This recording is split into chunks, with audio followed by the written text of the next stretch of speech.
भारत माता की जय, बोलो भारत माता की जय.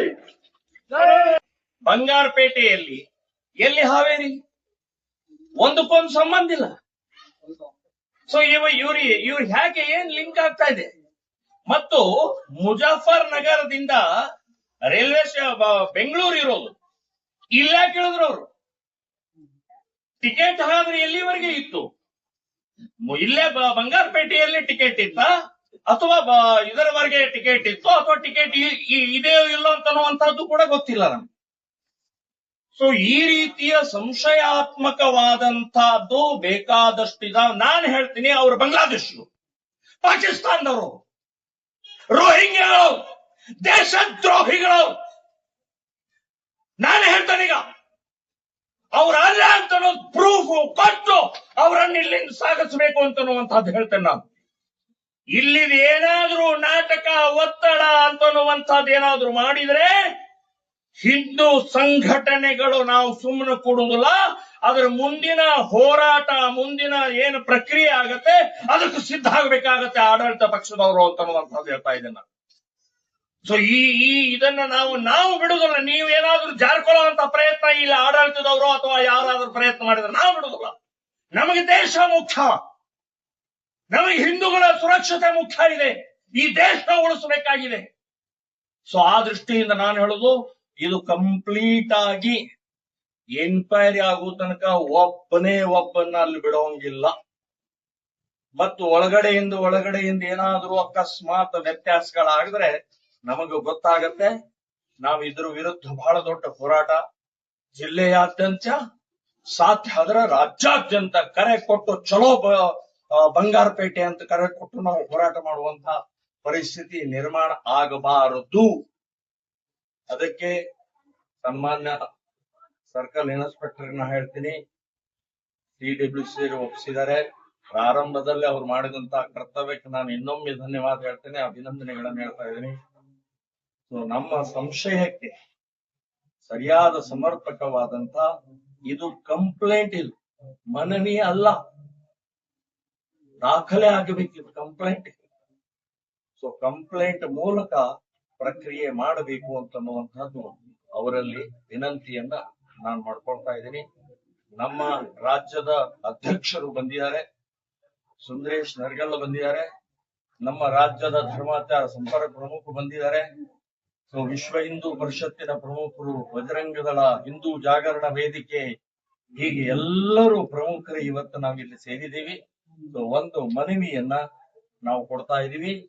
ಇದೇ ಮಾದರಿಯಲ್ಲಿ ಮುಳಬಾಗಿಲು ಮೂಲಕನೇ 30 ಜನ ಪುಂಗನೂರು ಹೋಗಿದ್ದಾರೆ ಅಂತನ್ನುವಂತಹದ್ದು ಮಾಹಿತಿ ಇದೆ, ನಿಶ್ಚಿತವಾಗಿ ಗೊತ್ತಿಲ್ಲ.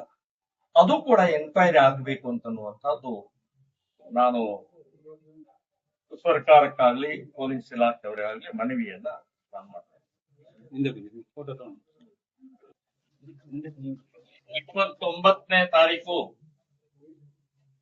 ಇಲ್ಲಿ ಸುಮಾರು ಒಂದು 50 ಜನ ಒಟ್ಟಿಗೆ ಒಮ್ಮೆಲೆ ಬಂದು ಅವರಿಗೆ ಇನ್ಫಾರ್ಮ್ ಸಿಕ್ಕ ತಕ್ಷಣನೇ ಕೂಡಲೇ ಧಾವಿಸಿ ಅವರನ್ನ ಇಲ್ಲಿವರೆಗೆ ಹಿಡಿದಿಟ್ಟಿದ್ದಕ್ಕೆ ನಾನು ಅವರಿಗೆ ಅಭಿನಂದನೆಗಳನ್ನು ಹೇಳ್ತಾ ಇದ್ದೆ.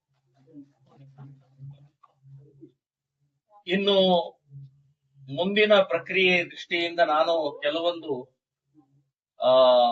ವಿಷಯಗಳನ್ನ ತಮ್ಮ ಮುಂದೆ ಇಡ್ತಾ ಇದ್ದೀನಿ.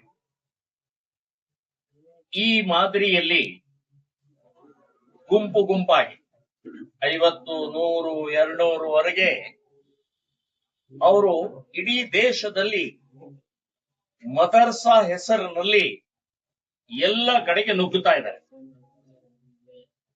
ಅವ್ರು ಯಾರು? ಅವರು ಪಾಕಿಸ್ತಾನಿಗಳ, ಬಾಂಗ್ಲಾದೇಶಿಗಳ, ರೋಹಿಂಗ್ಯಾಗಳ, ಅಫ್ಘಾನಿಸ್ತಾನದವರ ಅಂತನ್ನೋದು ಗೊತ್ತಾಗ್ತಾ ಇಲ್ಲ. ಫೇಕ್ ಡಾಕ್ಯುಮೆಂಟ್ಗಳನ್ನ ವ್ಯವಸ್ಥಿತವಾಗಿ ನಮ್ಮ ದೇಶದಲ್ಲಿ ಸಿಗತ್ತೆ. ವೋಟರ್ ಹಿಡಿದು ಎಲ್ಲನೂ ಫೇಕ್ ಡಾಕ್ಯುಮೆಂಟ್ ಸಿಗತ್ತೆ. ದುಡ್ಡು ಕೊಟ್ರೆ ಈ ದೇಶದ ಭಾರತ ಮಾತೆಯನ್ನು ಮಾರಾಟ ಮಾಡುವಂತ ಭ್ರಷ್ಟ ವ್ಯವಸ್ಥೆ ಇದೆ. ಸೊ ಇಂಥ ವ್ಯವಸ್ಥೆಯಲ್ಲಿ ಈಗಾಗಲೇ 5 ಕೋಟಿ ಬಾಂಗ್ಲಾ ಮುಸ್ಲಿಮರು ರೋಹಿಂಗ್ಯಾ ಮುಸ್ಲಿಮರು, ಪಾಕ್ ಮುಸ್ಲಿಮರು ಒಳಗಡೆ ಇದ್ದಾರೆ. ಅವ್ರಿಗೆ ಎಲ್ಲಾ ಡಾಕ್ಯುಮೆಂಟ್ ಇದೆ, ರೇಷನ್ ಕಾರ್ಡ್ ಸಹಿತ ಇದೆ. ನಾವು ಟ್ಯಾಕ್ಸ್ ಕೊಡೋದು, ಅವ್ರ ಫೆಸಿಲಿಟೀಸ್ ತಗೊಳ್ಳೋದು. ಇವ್ರು ಯಾರು ಅಂತಂದ್ರೆ ನಮ್ಮ ಮನೆ ಒಳಗಡೆಗೆ ಹಾವು, ಚೇಳು, ಹೆಗ್ಗಣಗಳು, ವಿಷಕಾರಿ ಜಂತುಗಳು ಮನೆ ಒಳಗಡೆ ಬಂದ್ರೆ ನಾವೇನು ಸಾಕೋದಿಲ್ಲ, ಅದನ್ನ ಹೊಡೆದು ಓಡಿಸ್ತೀವಿ, ಇಲ್ಲ ಕೊಂದು ಹಾಕ್ತೀವಿ, ನಾಶ ಮಾಡ್ತೀವಿ ಅದನ್ನ. ಹಾಗೆ ನಮ್ಮ ದೇಶದಲ್ಲಿ ಹಾವು, ಚೇಳು, ಇವತ್ತು ವಿಷಕಾರಿ ಜಂತುಗಳು, ಹೆಗ್ಗಣಗಳು ಅಂತಂದ್ರೆ ಪಾಕ್ ಮುಸ್ಲಿಮರು, ರೋಹಿಂಗ್ಯಾ ಮುಸ್ಲಿಮರು, ಬಾಂಗ್ಲಾ ಮುಸ್ಲಿಮರು ಅಂತ ಹೇಳ್ತೀವಿ.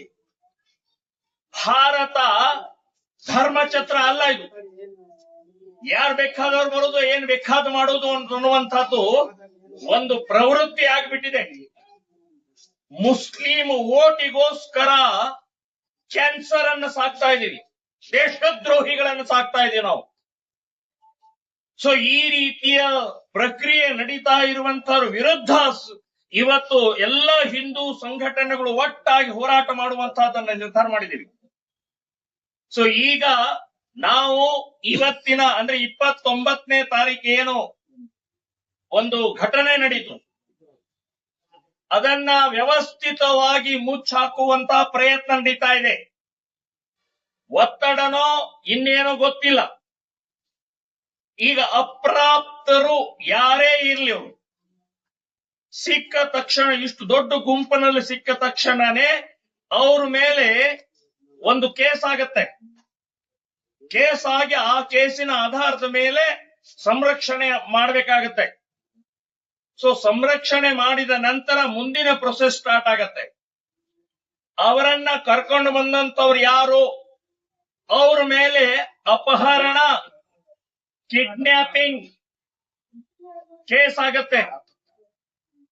ಸೊ ಅವ್ರು 8 ಜನ ಇದ್ದಾರೆ ಅಂತ ಅನ್ನುವಂಥದ್ದು ನಮಗೆ ಮಾಹಿತಿ ಬಂದಿದೆ. ಈ 8 ಜನರ ದಾಖಲೆಗಳೇನು, ಎಲ್ಲಿಂದ ಬಂದ್ರು, ಹೇಗೆ ಕರ್ಕೊಂಡ್ ಬಂದ್ರು ಇವರನ್ನ. ಸೊ ಇದು ಅವ್ರ ಮೇಲೆ ಕೇಸ್ ಆಗಿ ಆ 8 ಜನರನ್ನ ಬಂಧನ ಮಾಡಿ ಅರೆಸ್ಟ್ ಮಾಡಿ ಒಳಗಡೆ ಹಾಕ್ಬೇಕು. ಅದಾಗಿಲ್ಲ ಅಂತ ಅನ್ಕೊಂಡಿದ್ದೀನಿ ನಾನು. ಈಗ ಅವ್ರು ಎಲ್ಲಿದ್ದಾರೆ ಅಂತ ಅನ್ನೋದು ಗೊತ್ತಿಲ್ಲ, ಕೇಳೋಣ, ಅವರೇ ಹೇಳ್ಬೇಕೀಗ. ಇನ್ನು ಇವರನ್ನ ನಾವು CWC ಯಲ್ಲಿ ಇಟ್ಟಿದ್ದೀವಿ, ಎಲ್ಲ ನಮ್ಮ ಕಡೆದು ಮುಗೀತು ಅಂತ ಅನ್ನುವಂಥದ್ದು ಕೈ ತೊಳ್ಕೊಂಡ್ಬಿಟ್ಟಿದ್ದಾರೆ. ನಾನು ಹೇಳೋದು ಅಷ್ಟು ಸುಲಭ ಅಲ್ಲ ಇದು. CWC ಕೂಡ ಸ್ಟೇಟ್ ಗವರ್ಮೆಂಟಿನ ಒಂದು ಪಾರ್ಟ್ ಅದು. ಅವರು ಕೂಡ ಒಳಗಡೆಗೆ ಪ್ರವೇಶ ಮಾಡಬೇಕಾದ್ರೆ ಅವ್ರ ಮೇಲೆ ಒಂದು ಸೆಕ್ಷನ್ ಹಾಕಿನೇ ಒಳಗಡೆ ಪ್ರವೇಶ ಮಾಡಿಸ್ಬೇಕು ಅವ್ರಿಗೆ. ಆ ಪ್ರೊಸೆಸ್ ಆಗಿಲ್ಲ. ಇನ್ನು ಬಿಹಾರೋ, ಮುಜಫರ್ನಗರೋ ಅಲ್ಲಿ ಏನೋ ನಾವು ಬರ್ದಿದೀವಿ ಅಂತ ಅನ್ನುವಂಥದ್ದು ಹೇಳಿದ್ದಾರೆ. ನೀವು ಬರೆಯಂಗಿಲ್ಲ, ನಿಮಗೆ ಸಂಬಂಧನೇ ಇಲ್ಲ ಅದು. ನೀವು ಇಟ್ಕೊಳ್ಳೋ ಅಂತ ವ್ಯವಸ್ಥೆ ಅಷ್ಟೇ ನಿಮ್ದು ಕೆಲಸ. ಇನ್ನು ಮುಂದಿನ ಪ್ರೊಸೆಸ್ ಏನಿದೆ, DC ಅವರಾಗ್ಲಿ, SP ಅವರಾಗ್ಲಿ, ಪೊಲೀಸ್ ಇಲಾಖೆಯವರು ಅದನ್ನ ಮಾಡಬೇಕಾಗತ್ತೆ. ಇನ್ನು ರೈಲ್ವೆಯಿಂದ ಬಂದಂತಹ ವ್ಯಕ್ತಿಗಳು, ರೈಲ್ವೆ ಅಧಿಕಾರಿಗಳು ಆಗಲಿ, ರೈಲ್ವೆ ಪೊಲೀಸ್ ಡಿಪಾರ್ಟ್ಮೆಂಟ್ ಆಗಲಿ, ಇದರ ಸಂಬಂಧಪಟ್ಟ ಹಾಗೆ ಅವ್ರೇನ್ ಮಾಡ್ತಾ ಇದ್ರು, ರೈಲ್ವೆ ಅಷ್ಟು ಜನ ಒಟ್ಟಿಗೆ ಒಂದೇ ಬೋಗಿಯಲ್ಲಿ ಬರ್ತಾ ಇದ್ದಾರೆ ಅಂತನ್ನುವಂಥದ್ದು, ಅವ್ರು ಯಾರು, ಎಲ್ಲಿ ಹೋಗ್ತಿದ್ದಾರೆ ಅಂತನ್ನುವಂಥದ್ದು ಯೋಚನೆ ಮಾಡಬೇಕಾಗಿದೆ.